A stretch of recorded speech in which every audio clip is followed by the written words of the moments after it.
Hello everyone, welcome to my YouTube channel. आज ये इस वीडियो के अंदर हम पढ़ेंगे इथोलॉजी के बारे में। ठीक है, तो इथोलॉजी ये जो होती है ना, वो एनिमल बिहेवियर को हम इथोलॉजी कहते हैं। Study of animal behaviour called ethology. Animal के बिहेवियर को हम इथोलॉजी कहते हैं। जीवों का व्यवहार होमोस्टैसिस के कॉन्सेप्ट पर कार्य करता है। एनिमल अनुकूलतम अवस्था में ऑप्टिमम फिजिकल रेंज में रहना चाहता है। इसे होमोस्टैसिस को मेंटेनिंग करने के लिए जीव जो व्यवहार प्रदर्शित करता है, एनिमल बिहेवियर कहलाता है। वातावरण के व्यवहार को अधिकतम प्रभावित करता है और जीव के व्यवहार के अध्ययन की सर्वोत्तम जगह उसका प्राकृतिक आवास नेचुरल हैबिटाट है। फादर ऑफ इथोलॉजी ना कोनाल्ड लोरेंज है। ग्रे लेग गूस है। इथोलॉजी जो है ना, इथोस करेक्टर्स है, लोगोस द स्टडी ऑफ। फिर है ethology term was given by William Morton Wheeler ने 1902 में दिया था। Behaviour response of any animal to the environment. Behaviour क्या होता है? यानी कि रेस्पॉन्स करना animal to the environment. Response of an animal to the environment, environment की तरफ कोई रेस्पॉन्स शो करना। Member of semi species other semi species या अदर स्पीशीज के मेंबर जो है वो शो करते हैं। Behaviour of an animal is mainly influenced by there endocrine and nervous system. और बिहेवियर है ना, वो किसके द्वारा इन्फ्लुएंस होता है? एक तो एंडोक्राइन इनके द्वारा और एक नर्वस सिस्टम के द्वारा। Ethology is a combination of laboratory and field science. Ethology क्या है? कॉम्बिनेशन है किसका? लेबोरेटरी का और फील्ड साइंस का। Scientist who studied the animal behaviour are called ethologist. वे साइंटिस्ट जो एनिमल बिहेवियर को स्टडी करते हैं उन्हें इथोलॉजिस्ट कहते हैं। Ethologist are observed of ethologists are observed of animal behavior in their natural habitat। Ethologist क्या करते हैं? वो एनिमल के बिहेवियर को ऑब्जर्व करते हैं कहाँ पे? उनके नेचुरल हैबिटाट के अंदर। जैसे कि फॉरेस्ट है, नेशनल पार्क है, रिजर्व बाय यूजिंग कैमरास है, कैमरा में बाइनोकुलर है, स्टॉप वॉचेस है। From an arm to elephant, चींटी से लेके एलिफेंट तक, navel navel to whales and protozoa to primates। Navels to whale और प्रोटोजोआ से लेके प्राइमेट से are study in the animal behaviour. कहाँ से करते हैं? चींटी से लेकर एलिफेंट और प्रोटोजोआ से प्राइमेट और व्हेल से लेकर सभी को हम एनिमल बिहेवियर के अंदर स्टडी करते हैं। फिर आता है एनिमल बिहेवियर है ना, एक्वायर्ड बिहेवियर। राइडिंग ए बाइक, लिखना पढ़ना, यानी कि जो हमने एक्वायर किया है। Playing musical instruments, dog learning tricks etcetera. और इंडिया टू इंसेक्टिव बिहेवियर है। वेब मेकिंग इन स्पाइडर्स, जो कि मतलब जन्मजात होते हैं। जैसे कि वेब स्पाइडर क्या बनाती है? चलो वो अपना जाल बनाती है। Net building in birds nest, जो बर्ड क्या बनाते हैं? उनका घोंसला बनाते हैं। Fighting among male sticklebacks, fish, cannons is finding in insects such as moths. फिर अगर टाइप्स ऑफ बिहेवियर के हम टाइप देखें तो फीडिंग है, ड्रिंकिंग है, ब्लिंकिंग है, वर्किंग है, फाइटिंग है, फ्लाइंग है, territoriality, tiger lion, dog dominance है, हिरार्की है, मटिंग है, नेस्ट बिल्डिंग है, पेरेंटल केयर है, सोशल ऑर्गेनाइजेशन है, honey bee, termite, deer, monkey, human, ये सब आ जाते हैं। फिर डेली और सीजनल एक्टिविटीज आ जाती है। ओरिएंटेशन आ जाता है। माइग्रेशन आ जाता है। मदर इन्फेंट रिलेशनशिप आ जाते हैं। Net and intra specific relationship आ जाता है। चार्ल्स डार्विन जो है इथोलॉजी के प्रथम वैज्ञानिक के रूप में जाने जाते हैं। बुक उन्होंने लिखी थी the expression of emotion and animals. Man and animals, एक्स की इमोशन का एक्सप्रेशन मैन के अंदर और एनिमल्स के अंदर। फिर है the descent of man and selection in relation to sex. Descent of man और सिलेक्शन किसमें? सेक्स में। इन पुस्तक में डार्विन प्रथम बार मानवीय संवेदना जैसे इमोशन एंड इंस्टीट्यूशन के बारे में बताया है। फिर जोहन रॉमन्स ने 1882 में बुक एनिमल इंटेलिजेंस लिखी थी। ऑस्कार हैरियंस ने इनसे कॉन्ड्रिक लोरेंज प्रभावित थे। वाटर फ्लो पर कार्य किया था। वाटर वोल्स पे कार्य किया था उन्होंने। चार्ल्स डार्विन 1809 से 1882 वाज द फर्स्ट इथोलॉजिस्ट थे। Behaviour traits, animal anatomical structure selection से इन्होंने किया था। And wrote book the expression of the emotion and man in man and animals in 1872। Francis Galton जो है 1869 में उन्होंने बुक लिखी थी hereditary genius, any inquiry into its law and consequence on the inheritance of mental traits. Fullers and Thomas जो है 1960 में also wrote a book behaviour and genetics. उन्होंने कौन सी बुक लिखी थी? बुक लिखी थी बिहेवियर एंड जेनेटिक्स। रोदन बॉलर है 1964 के अंदर studies on the com cleaning behaviour of honey bee. Com cleaning behaviour जो था उसके बाद ऊपर हनी बी का, उसके बाद उन्होंने बुक लिखी थी। फिर है स्थाइज 1976 में introduce the branch of psycho neuroendocrinology, इन्होंने एस्टेब्लिश की थी साइको एंडोक्राइनोलॉजी की। एडर ने 1981 में introduce the branch of psycho neuroimmunology की थी। Konrad Lorenz Niko Tinbergen and Karl von Frisch jointly got the Nobel prizes, उन्होंने नोबेल प्राइजेस मिला था 1973 के अंदर in physiology and medicine for their discoveries concerning किसके ऊपर discovery organisation English citation of individual and social behaviour. अब Konrad Lorentz के बारे में देखें 1903 से 1989 में फादर ऑफ इथोलॉजी है ये। फिर बुक इन्होंने लिखी किंग सोलमन्स रिंग्स 1952। इन्होंने ग्रे लेग गूज राजहंस पर काम किया था। उन्होंने इम्प्रिंटिंग कॉन्सेप्ट दिया। First man meet dogs on aggression second है। इन्होंने इनके साथ ही सम फ्रॉग मंकी श्रू छछूंदर एंड डॉग पर भी काम किया था। Lorenz was the first Australian zoologist ethologist and ornithologist. Lorenz जो था ना वो फर्स्ट ऑस्ट्रेलियन जूलॉजिस्ट थे, एथोलॉजिस्ट थे एंड ऑरियंथोलॉजिस्ट थे। He given the concept of action specific energy, उन्होंने एक कॉन्सेप्ट दिया था एक्शन स्पेसिफिक एनर्जी, जिसे एएससी भी कहते हैं, एंड साइको हाइड्रोलिक मॉडल जिसे और साइकोहाइड्रोलिक मॉडल दिया था जिसे फ्लूस टॉयलेट मॉडल भी कहते हैं।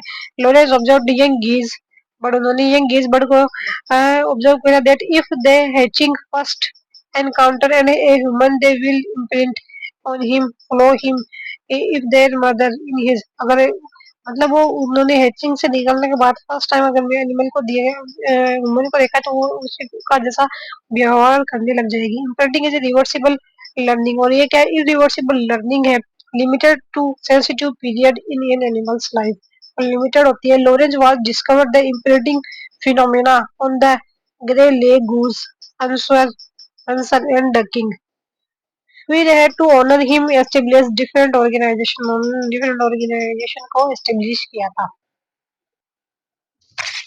फिर बात के अंदर आ जाता है Lorenz Konrad Lorenz institute for evolution and cognition research in America, इसके ऊपर भी उन्होंने work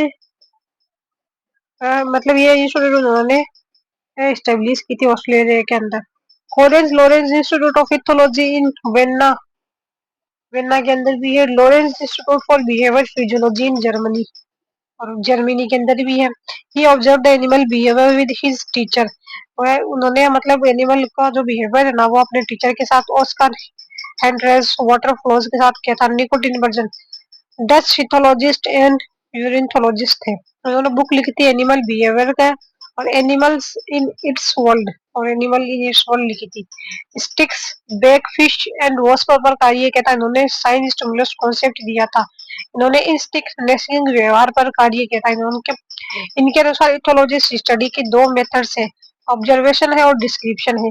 he purpose the phenomena of IRM, इन्होंने इनेट रिलीजिंग मैकेनिज्म दिया था 1951 में। His expression of the three spined sticklebacks fresh water fish, उनका जो ये एक्सपेरिमेंट था ना वो फ्रेश वाटर फिश के ऊपर था।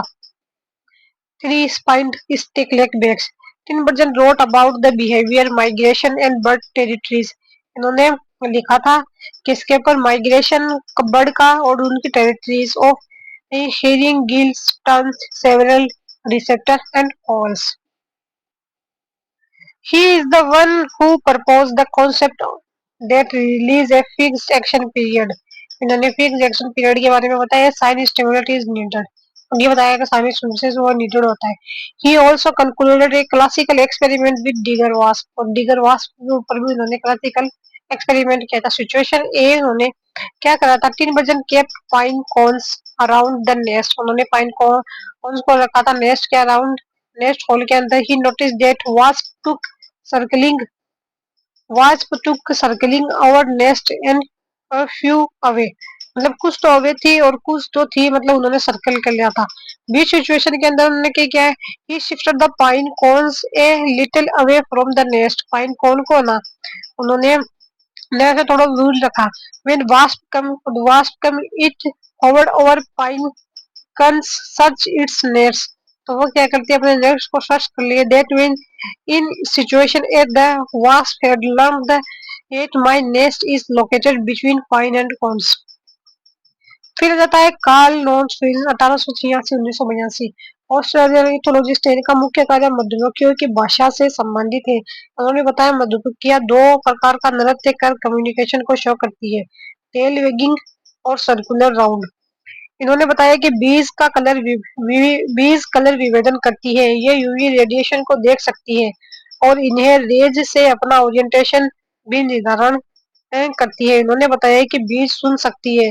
ये he focus on insect behaviour and sensory physiology. इन्होंने फोकस किया था इंसेक्ट बिहेवियर और सेंसरी फिजियोलॉजी के ऊपर। He studied on the honey bee communication and their foraging behaviour. उन्होंने स्टडी किया था हनी बी का कम्युनिकेशन और फ्रॉगिंग बिहेवियर का। ही फाइंड आउट देयर, उन्होंने ये पता किया कि honey bees can see colours like white colours like white yellow blue and violet. उन्होंने बताया कि जो हनी बी है ना वो कलर देख सकती है, कैसा कैसा व्हाइट येलो है ब्लू है एंड वायलेट है। They can see ultraviolet rays, और अल्ट्रा वायलेट रेज को भी देख सकती है। Honey bees are used waggle and circle dance, और जो हनीवेज है ना मतलब दो डांस करती है, एक तो वेगल एक circle. Language to communicate with other, मतलब अपनी भाषा में एक दूसरे से बात करने के लिए वो डांस करके बताते हैं कि वो क्या बोलना चाह रहे हैं। Karl Ritter von Frisch medal awarded his given by the German geologist scientist to scientific whose work is extraordinary in zoological achievement। देखो राउंड डांस है और वेगल डांस है। देखो wag tail dance, line of gravity, waggle dance indicate that food is available in the direction of sun। waggle dance ये बताता है कि जो फूड है ना वो मतलब सन की डायरेक्शन के अंदर है। इन फिर बाद में है if food is into left of the sun, b dance at the angle counter clockwise in the line gravity। और अगर सन की लेफ्ट साइड में है तो जो वो हनी भी डांस है ना वो काउंटर क्लॉकवाइज करेगी, ठीक है। फिर बात के अंदर if the food is the right of the sun the bees dance at the right of the line of gravity. अगर राइट सन के राइट साइड में है फूड तो जो बीज है ना वो डांस करेगी हमारा कौन सा, the sun dance with the light of the light gravity, ये मतलब ग्रेविटी के अंदर करेगी ये डांस।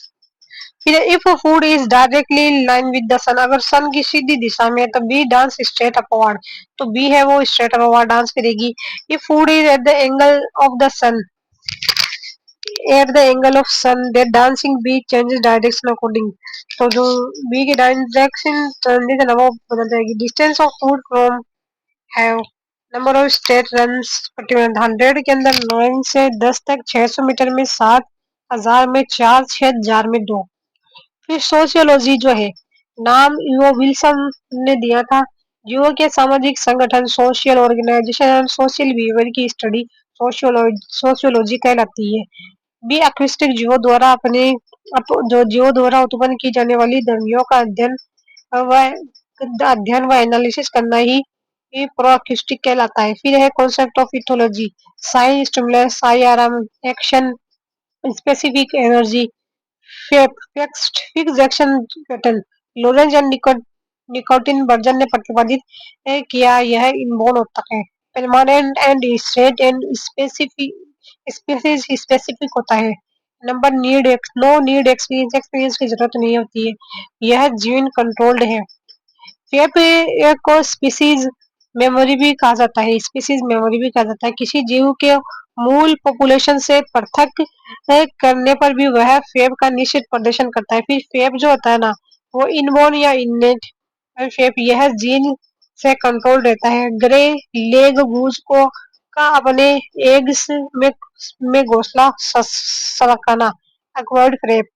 देखो काउंटरशिप बिहेवियर बया बी व्यवस बर्ड्स ट्रेलर बर्ड्स द्वारा बनाए गए घोंसले के एग्जांपल है feeding aggressive nature sexual behaviours ध्वनि उत्पादन वॉइस है। फिर सहज व्यवहार जो है दौड़ना है, रोना हंसना चलना साइकिलिंग चलाना। फिर है साइन स्टिमुलेट, निकोटिन वर्जन ने कार्य किया था इसके ऊपर। वह जाति विशिष्ट उद्दीपन है जो फेब को अभिव्यक्त करने के लिए आवश्यक है। एग्जाम्पल हीरिंग गर्ल के चूजे जब मदर की चोंच पर उपस्थित रेड स्पॉट को थपथपाते हैं तो उन्हें भोजन मिलता है। विभिन्न चोंच के मॉडल्स में चिक लंबी पतली लाल रंग की चोंच को सबसे अधिक बार थपथपाता है ऑडिटरी, केमिकल, सुपरनॉर्मल स्टिमुलस। सुपरनॉर्मल स्टिमुलस इसके अंतर्गत जब लंबी पतली लाल रंग की चोंच पर जब 3 सफेद धारियां खींच दी जाती है तो चूजा इस चोंच पर सबसे अधिक बार थपथपाता है।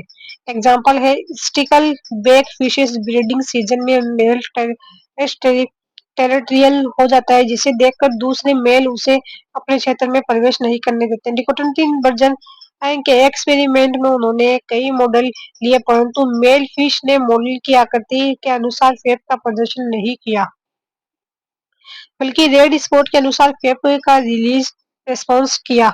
एग्जाम्पल है जब male stickleback fish vertical होती है तो दूसरे मेल इसके प्रति एग्रेसिव बिहेवियर शो करते हैं। ऑडिटरी साइन स्टिमुलस मुर्गी के चूजे को कांच के बॉक्स में बंद करने पर मुर्गी द्वारा जुड़वाया जाना। फिर सुपर साइन स्टिमुलस ऐसा उद्दीपन जो सामान्य उद्दीपन की तुलना में प्रभावी सिद्ध होता है सुपर साइन स्टिमुलस कहलाता है। गर्ल ले गूज एंड हीरिंग गर्ल के नॉर्मल एग के बीच जब दूसरी स्पीशीज के बड़े एग रख दिए जाते हैं तो वह बड़े एग को इंक्यूबेशन करना चालू कर देती है। फिर होता है आईआरएम इनलेट रिलीजिंग मैकेनिज्म। यह लोरेंज और निकोटिन वर्जन द्वारा यह कॉन्सेप्ट प्रतिपादित किया गया था। Sign stimulus innate releasing mechanism के उद्दीपन करके फेब को संपन्न करवाता है। फिर आईआरएम को प्रारंभ करने के लिए साइन स्टिमुलस अति आवश्यक है। यह साइन स्टिमुलस एन आईआरएम के मध्य ताल ताले व चाबी का रिएक्शन है। Sign stimulus an IRM species specific है। आईआरएम में अभिप्राय है रिफ्लेक्स आर्क। आईआरएम का संबंध सीएनएस के हाइपोथैलेमस से एसएस है। आईआरएम है एसईएफ है। फिर आ जाता है action specific energy ASC. Feb को व्यक्त करने के लिए आवश्यक एनर्जी एएससी कहलाती है। एएससी का निर्माण सीएनएस में होता है। हाइपोथैलेमस में इनहिबिटरी सेंटर पाए जाते हैं। जब विशेष प्रकार का साइन स्टिमुलस नहीं प्राप्त होता तब इनहिबिटरी सेंटर एएससी को रिलीज नहीं होने देता। अलग अलग एफएपी के लिए अलग अलग एसई होती है। 1950 में लॉरेंस द्वारा प्रतिपादित flush toilet model. Lorenz psychological hydraulic model 1950। Lorenz hydraulic model sees motivation as the result of action specific energy. वो रिजल्ट है एक्शन स्पेसिफिक एनर्जी का accumulation in the CNS like fluid in this reserve behavioral output is determined jointly by the pressures of field or release walls and the pull of an external incentives against the walls। फिर इसके tape है। Tape क्या fluid है walls है spring है। इसमें fluid क्या है सी है स्प्रिंग आईआरएम है और बिहेवियर 1 2 3 एफ है एस है। जब एएस ई की मात्रा अधिक होती है तब कम साइन स्टिमुलस की आवश्यकता होती है। जब एएस एफ नहीं होती तो साइन स्टिमुलस की कोई वैल्यू नहीं होती है। As is a must for Feb. Concept of motivation. Motivation किसी जंतु के विशिष्ट प्रकार के व्यवहार को प्रदर्शित करने की तरलता ही मोटिवेशन कहलाता है। मोटिवेशन अर्ज लगन ड्राइव्स रेडनेस तत्परता। स्टेज 3 सर्चिंग बिहेवियर खोजी व्यवहार। किसी गोल को खोजना मोटिवेशनल का फर्स्ट स्टेप होता है। फिर आता है कंज्यूमेटरी बिहेवियर निष्पादन। गोल को खोजने के बाद जीव उस गोल के अकॉर्डिंग उसके प्रति अभिविन्यासित होता है और उसे प्राप्त करता है। एक्यूशन बिहेवियर निष्क्रिय। गोल की प्राप्ति के बाद मोटिवेशन का लेवल डाउन हो जाता है। निष्पादन का कार्य एफईबी की श्रेणी में आता है। मोटिवेशन का नियंत्रण हाइपोथैलेमस से होता है। हाइपोथैलेमस के पार्श्व भाग में फीडिंग एंड ड्रिंकिंग उत्तेजना स्थल को नियंत्रित करता है। इनका संतृप्ति स्थल मिड वेंट्रल होता है। हाइपोथैलेमस का interior part sexual behaviour sleeping waking का सेंटर होता है। हाइपोथैलेमस का लेटरल पोस्टीरियर पार्ट आक्रामकता अधीनता को नियंत्रण करता है। दंड पुरस्कार का केंद्र पश्च पोस्टीरियर पार्ट होता है। ब्रेन है सेरेब्रल सेरेब्रम या central hemisphere prefrontal cortex intelligence knowledge सृजनशीलता आदि इस भाग द्वारा संपन्न होते हैं। प्रीमोटर कॉर्टेक्स राइटिंग टंग जो एंड लेरिंग्स का नियंत्रण इसी भाग के द्वारा कंट्रोल होता है। फिर फ्रंटल आई जोन पलकों को झपकना आंखों से जुड़ी गतिविधियां है। ब्रोंका जोन फोर ब्रेन के सेरेब्रम के फ्रंटल रीजन में यह स्पीच का सेंटर होता है। वर्निक जोन टेम्पोरल जोन में स्थित होता है जो भाषा का विश्लेषण करता है। वर्निक जोन की खोज वर्निक नामक वैज्ञानिक ने की थी। ऑडिटरी जोन टेम्पोरल जोन में स्थित होता है। यह पार्शियल क्षेत्र में स्थित होता है। टेस्ट रीजन होता है। मोटिवेशन का टेम्पोरल कंट्रोल पीयूष ग्रंथि के पोस्टीरियर और गलेंडोट्रोफिक हार्मोन पेरेंटल केयर को कंट्रोल करते हैं। मनुष्यों का आक्रामक व्यवहार, उसका terrestrial behaviour, sexual behaviour testis ovary के द्वारा स्रावित हार्मोन इसके द्वारा नियंत्रित होते हैं। टेस्टिस को निकाल देने पर नर की उग्रता कम आ जाती है। लर्निंग थारपे के अनुसार लर्निंग दो टाइप की होती है, फ्लेक्सिबल और स्ट्रक्चर। फ्लेक्सिबल ऐसी लर्निंग जो भविष्य में अनुभव के आधार पर परिवर्तित हो सकती है। फिर आता है हैबिचुएशन। जंतु का वातावरण के साथ सामंजस्य ही हैबिचुएशन कहलाता है। हैबिचुएशन सबसे सरल प्रकार की लर्निंग है। यदि एनिमल को निरंतर ऐसा उद्दीपन दिया जाए जो पुरस्कार वर्धन से संबंधित न हो तो जंतु की प्रतिक्रिया बंद हो जाती है। हैबिचुएशन पर कलर का प्रयोग, नेरीज पर कांच की नली का प्रयोग, मकड़ी का जाल की उसका साथ प्रयोग। फिर आता है बर्ड्स का खेतों में खड़े पुतले से न डरना के साथ प्रयोग हैबिचुएशन कहलाता है। क्लासिकल कंडीशनिंग, सबसे पहले शेरटिंग ने बताया कि इस लर्निंग का संबंध स्पाइनल कॉर्ड से उन्होंने कुत्ते बिल्ली पर कार्य किया था। पाउलो 1904 में क्लासिकल कंडीशन के लिए नोबेल प्राइज मिला था। पाउलो ने कुत्ते को अनकंडीशनल रेस्पॉन्स के लिए रूप में मोर मीट पाउडर दिया। इसके कारण अनकंडीशनल रेस्पॉन्स के रूप में लाल इस तरह हुआ। फिर कंडीशनल रेस्पॉन्स के रूप में घंटी बजाई एनसीआर उसको लार के रूप में मिला। जंतु के द्वारा यूज अनकंडीशनल अनकंडीशनल स्टिमुलस के साथ कंडीशनल स्टिमुलस देने पर अर्जित किया गया ज्ञान क्लासिकल कंडीशनल कहलाती है। फिर trial and method of learning, instrumental learning, इसके ने इस मेथड का यूज चूहे व कबूतर पर किया था। इसके ने इस विधि का मुख्य धारा दंड व पुरस्कार मनाए हैं। थोंडाइक बिल्ली पर काम, स्मॉल एक्सपेरिमेंट ने चूहों पर टीम मेज का यूज किया था। लेटेंट लर्निंग, ऐसी लर्निंग जो जंतुओं में प्रत्यक्ष रूप से दिखाई नहीं देती है और आवश्यकता पड़ने पर रिफ्लेक्ट होती है। किसी जंतु को अपने आवास क्षेत्र की भौगोलिक का पूरा ज्ञान इस प्रकार की लर्निंग से प्राप्त होता है। निकोटिन वर्जन ने डिगिंग वास्प पर कार्य किया। Trial and error plus latent learning associated है। रिस्ट्रिक्टेड लर्निंग, किसी ऑर्गेनिज्म द्वारा एक बार लर्न लर्न कर लिए जाने के बाद उस इस लर्निंग को बदला नहीं जा सकता। Imprinting, Lorentz grey legs goose पर एक्सपेरिमेंट, यह लर्निंग उत्क्रमणीय होती है। रेस्ट्रिक्टिव लर्निंग इंसेंसिटिव टाइम या क्रिटिकल संवेदनशील समय में ही होती है। इनसाइड लर्निंग, यह कॉम्प्लेक्स प्रकार की लर्निंग है। किसी समस्या के समाधान के लिए जंतु द्वारा अपने पूर्व अनुभवों को यूज करना इनसाइड लर्निंग कहलाती है। कॉलर ने चिंपैंजी पर प्रयोग किया। चिंपैंजी द्वारा विभिन्न आकार के डिब्बों को व्यवस्थित कर छत पर लटके केले को प्राप्त करना। चिंपैंजी द्वारा स्टिक का यूज करके चींटियों को बिल से बाहर निकालना। रीजनिंग लर्निंग, यह सबसे जटिलतम और उच्चतम प्रकार की लर्निंग है जो केवल एप एंड मनुष्य में ही पाई जाती है। इस लर्निंग में किसी समस्या के समाधान के लिए दो या दो से अधिक अनुभवों को यूज करता है। फिर आता है थ्री टाइप डिडक्टिव लर्निंग, इसमें सिंपल कॉम्प्लेक्स इंक्लूजन की ओर जाते हैं। डिडक्टिव लर्निंग कॉम्प्लेक्स से सिंपल कंक्लूजन। इवोल्यूशन लर्निंग, किसी एक खास परिस्थिति की उपयुक्तता का आकलन करना इवोल्यूशन लर्निंग कहलाता है। कॉर्टेक्स के विकास के साथ इस एप एंड ह्यूमन लर्निंग का विकास हुआ है।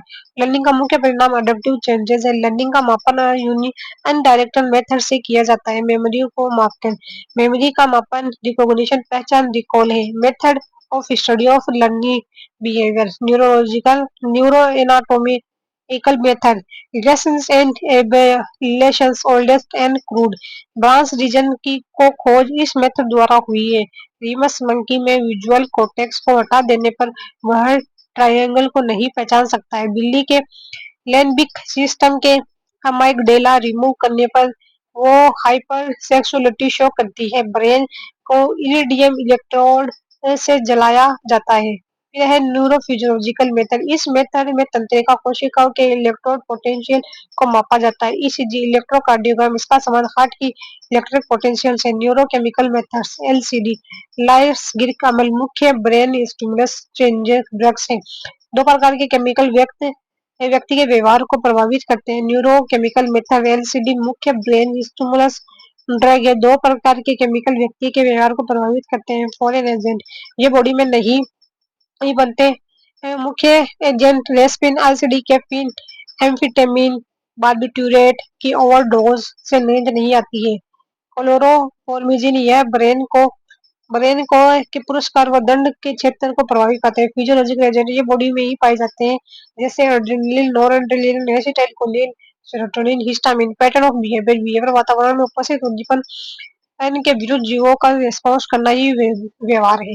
Pattern of behaviour innate behaviour kinesis या टेक्सिस, सिंपल या reflexes, comparison of reflexes, complex behaviour, insight, motivation, learn या acquired behaviour, habituation, imprinting, conditional reflex, latent learning, insight, reasoning, recognition या फिर cognition, इनेट behaviour. इस व्यवहार के साथ हम बोर्न होते हैं, यह हमारे डीएनए में उपस्थित होता है।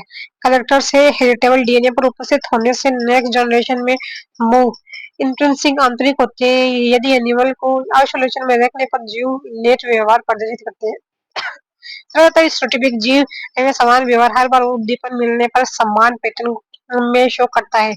फिर आता है इनफ्लेक्सिबल, यह एज और एक्सपीरियंस के साथ चेंज नहीं होता है। कंज्यूमेट कंज्यूमेट यह व्यवहार जीव समय के साथ डेवलप नहीं करता, जन्मजात ही यह व्यवहार कम्प्लीटली डेवलप्ड रहता है। ए, फिर लार्ज पैड्स ने इन्हें बिहेवियर का संबंध जेनेटिक बेस से प्रूव करने का प्रयास किया। लर्न्ड बिहेवियर जीव जन्म के पश्चात अनुभव से सीखता है, डीएनए पर कोडेड नहीं रहता है, प्रैक्टिस से डेवलप होता है। नॉन इनहेरिटेबल, नॉन इंट्रिंसिक, परम्यूटेबल व्यवहार परिवर्तनशील है, अडेप्टेबल है और ऐसे जीव जिस व्यवहार को जितना अधिक परफॉर्म करता है उस व्यवहार के प्रदर्शन में सुधार आता है। इनियट बिहेवियर रिफ्लेक्स उद्दीपन के विरुद्ध response, example pin and head, taxis is movement toward और अब स्टिमुलस, एग्जाम्पल है अर्थवर्म का आर्द्रता की ओर गति, एग्जाम्पल है कॉकरोच का प्रकाश से दूर गति। एफ फिक्स जंक्शन पैटर्न एक प्रकार का रिफ्लेक्स ही है, व्यवहार की कंप्लीट सीक्वेंस होती है और निश्चित sequence one by one animal perform करता है। एक बार एफएपी स्टार्ट हो जाए तो एफएपी पूरा होकर ही कंप्लीट होता है। एग्जाम्पल एनिमल में काउंटरशिप व्यवहार में सिंगिंग और डांसिंग स्टेप पूरी ही होकर ही रहती है। फिर वातावरण बदलाव में बीएफपी के बीच में नहीं रोक सकते, जैसे greylag goose versus egg, historical wake, fish mating time, territories behaviour, squirrel deprivation, पत्थर करना, nuts versus iron box. Spider का वेब बनाने का व्यवहार जन्म से होता है, परंतु वे वेब रिपेयरिंग नहीं जानते। लर्न बिहेवियर या एक्वायर्ड बिहेवियर बर्थ के बाद जीव उसे एक्वायर्ड करता है, यह व्यवहार जीव पर्यटन सीखा जाता है, समय के साथ परिवर्तन स्रोत के अनुसार अनुभव के आधार पर जीव का सीखना या व्यवहार विकसित करना। Types of learned behaviour, habituation learning का सिंपलेस्ट फॉर्म है। हैबिचुएशन के कारण जीव रेस्पॉन्सिवनेस प्रदर्शित करने में कमियां लाता है, इस कारण से ही जीव अपने वातावरण के साथ एडजस्ट करता है। हैबिट्स शब्द से ही एबोल्यूशन बनाए, example snake versus glass versus stepped experiment, कला को रिडक्शन ऑफ रेस्पॉन्सिवनेस पर अध्ययन किया है। Marriage versus youth to glass experiment, imprinting आंखों में किसी चीज की फोटो बन जाए, जीव वन के इजी पीरियड के ये लर्निंग है। व्यवहार का वर्णन लोरेंस ने ग्रे लेक घूस पर अध्ययन करके दिया है। हैंडवॉट ने चिक वाटरफॉल के साथ यही स्टडी की है। इम्प्रिंटिंग के कारण जीवों में सोशल डेवलपमेंट होता है। यंग एनिमल को अडल्ट एनिमल के कंपेयर में डोमेस्टिकेट करना इजी होता है, इसके पीछे इम्प्रिंटिंग ही है। मैन के सोशल रेस्पॉन्स के पीछे अर्ली एक्सपेरिमेंट्स ही होता है। मैन में बेबी का सेंसिटिव पीरियड 18 मंथ से 3 ईयर तक रहता है। इसी समय यदि उसे मदर से अलग कर दिया जाए तो बेबी में मेंटल प्रॉब्लम हो जाती है। कंडीशनल रिफ्लेक्शन विशेष परिस्थितियों में दर्शाया गया रिफ्लेक्सेशन। इवान पावलोव, रशियन फिजियोलॉजिस्ट, हगिस dog versus meat powder. CR conditional response bell के बजने पर सलाइवा निकलना। कंडीशनल स्टिमुलस बेल की आवाज। फिर है अनकंडीशनल स्टिमुलेशन लर्निंग से पहले meat powder. Unconditional response salivation. Unconditional stimulus unconditional response, conditional stimulus conditional response. Conditional learning जब अनकंडीशनल स्टिमुलस के साथ कंडीशनल स्टिमुलस की पेयरिंग हो जाए। ट्रायल एंड एरर लर्निंग, इसे इंस्ट्रूमेंटल लर्निंग भी कहते हैं। इसका संबंध रिवॉर्ड एंड पनिशमेंट से प्राप्त हुई लर्निंग से है। Thorndike experiment on cat, hungry cat का बॉक्स के वॉल को प्रेस करके डोर ओपन कर फिश को खाना। लेटेंट लर्निंग, बिना पेटेंट वो रिवॉर्ड के जीव का विभिन्न परिस्थितियों एवं अलग अलग उद्दीपनों को जोड़कर व्यक्त व्यवहार करना। थॉर्मन के ने एक माइस को मेज के पास रखा। जब माइस भूखा एवं प्यासा नहीं है, फिर भी वह बार बार मेज के हर कोने में घूम कर आता है। जब वह भूखा प्यासा हो तो आसानी से मेज में सोर्स तक पहुंच जाता है। इनियट बिहेवियर, काइनेसिस, किसी जीव का वातावरणीय उद्दीपनों के अनुसार मूवमेंट शो करना, एक बार में ही रास्ते याद हो जाना भी इसका एग्जाम्पल है। इनसाइट लर्निंग, यह लर्निंग 1912 में कॉर्नर एंड कॉफका ने प्रस्तुत की थी। यह लर्निंग कॉम्प्लेक्स प्रॉब्लम कोई स्नेक सोल्व करने में यूज आती है। यह अंतर्मन कंस्ट्रक्ट्स से उत्पन्न होती है। यह second highest degree of learning है। मैन एंड एप में पाई जाने वाली लर्निंग है। 1917 में कॉलन ने सुल्तान एप पर एक्सपेरिमेंट स्टिक प्रॉब्लम एक्सपेरिमेंट किया है। Box problem experiment for hanging bananas. Reasoning है मैन एंड एप की हाईएस्ट डिग्री ऑफ लर्निंग। 2002 से अधिक प्रीवियस लर्निंग को यूज कर न्यू पजल को सॉल्व करना। यह इंडक्टिव एंड डिडक्टिव रीजनिंग प्रकार की होती है। इनियट बिहेवियर, काइनेसिस, किसी जीव का वातावरणीय उद्दीपनों के अनुसार गति मूवमेंट शो करना। यह नॉन डायरेक्शनल मूवमेंट होता है। यह इंस्टिंक्ट एंड आर्थ्रोपोडा में होता है। इंसेक्ट एंड आर्थ्रोपोडा में होता है। टेक्सिस, जीव डायरेक्शनल मूवमेंट करता है। यह इंसेक्ट, बैक्टीरिया, प्रोटिस्टा के लिए है। ट्रोपिज्म, उद्दीपन की अनुक्रिया में जीव के ग्रोथ या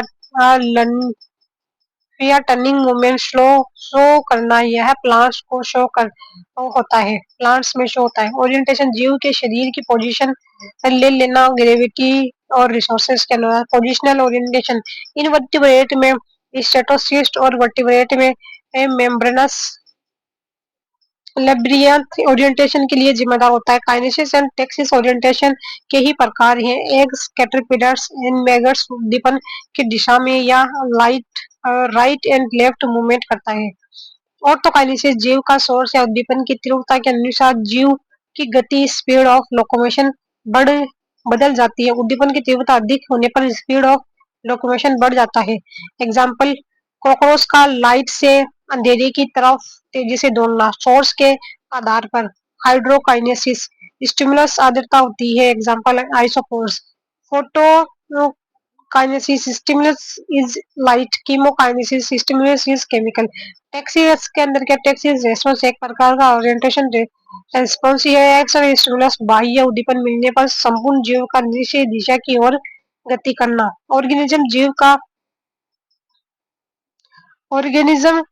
जीव का उद्दीपन की ओर गति करना पॉजिटिव टेक्सिस मूवमेंट कहलाता है। ऑर्गेनिज्म का उद्दीपन के विरुद्ध गति करना नेगेटिव टेक्सिस मूवमेंट कहलाता है। फिर आ जाता है स्टिमुलस, फोटोटेक्सिस, पॉजिटिव रेस्पॉन्स जो है यूग्लिना है, फ्रूट फ्लाई है। नेगेटिव रेस्पॉन्स है अर्थवॉर्म, कॉकरोच। केमिकल है, केमिकल में केमिकोटेक्सिस मूवमेंट है chemotaxis response positive, bacteria sperms में, और नेगेटिव है mosquitoes to avoid insect repellent.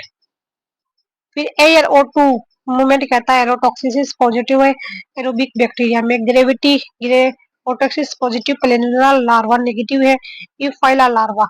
फिर है magnetic field, magnetotaxis certain motile bacteria में। रेजिस्टेंस रियोटेक्सिस पॉजिटिव है planaria move against water current.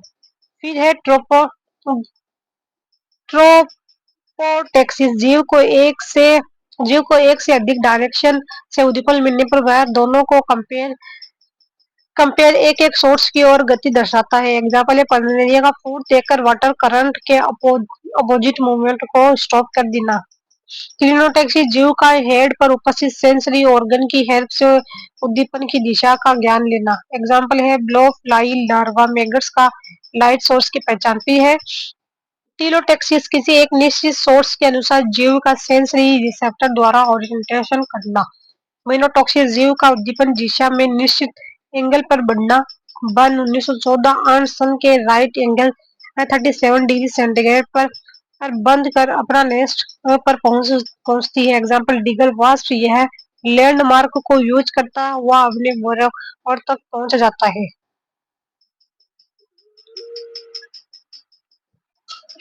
फिर हम देखते हैं कीटों का आर्थिक महत्व है। देखो उत्पादक कीट मधु, फर्स्ट मधुमक्खी या एपिस इंडिकेटर 3 से 4 केजी शहद द्वारा मधु तैयार किया जाता है। औषधि के रूप में मधु काम आता है। एस इंडिका को भारतीय मोनाबी कहते हैं। मधुमक्खी के कृत्रिम पालन को बी कीपिंग या मधुमक्खी पालन एपीकल्चर कहते हैं। फिर है एपिस डोरसेटा सारंग मधुमक्खी 15 से 40 केजी शहद प्राप्त होता है। मधुमक्खियों द्वारा मोम का उपयोग बी वैक्स का उपयोग पॉलिश लगाने में किया जाता है। अब अपरिष्कृत रेशे रोज शाक बॉम्बेक्स मोराई रेशम कीट कोकून तैयार किया जाता है। बोलबरी सिल्क मोथ टसर रेशम कीट एंथ्रिया पेपिया मूंग रेशम कीट एंथ्रिया एस्मांथिसिस देवमूंगा रेशम कीट थायोपेलिया रिलीजियोनेसी ओक रेशम कीट एंथ्रियोसा पेरिनी एरी रेशम कीट कोलोसामिया रिजनिया रेशम कीट पालन उद्योगों को सेरीकल्चर कहते हैं। लाख का कीट टिकार्डिया लाखा कीट रंग कैक्टस पर रहने वाले कुछ स्वर्ग कीट से कोकिनियल और किंगस्टेक नामक रंग प्राप्त किए जाते हैं।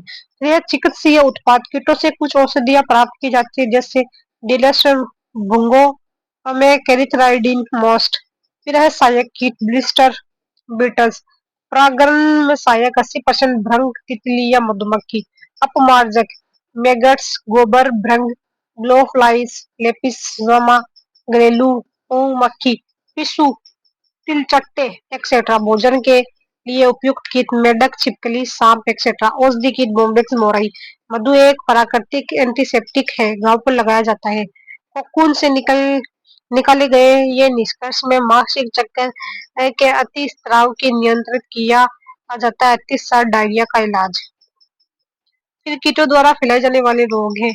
एनाफिलीज मच्छर मलेरिया होता है। परपोषी है इसका मानव और उत्पादक है इसका प्लाज्मोडियम प्रोटोजोआ। फिर है एड्स एग्जिप्टी कीट डेंगू ज्वर मानव है परपोषी। ये उत्पादक है वायरस। फिर है क्लूमोस्टूटा हाथी पाँव मानव के अंदर यह रोग होता है और वाउचेरिया ब्रैंकोटाइप वायरस है। फिर ग्लेशमिया पल्पेलिस निद्रा रोग मानव के अंदर।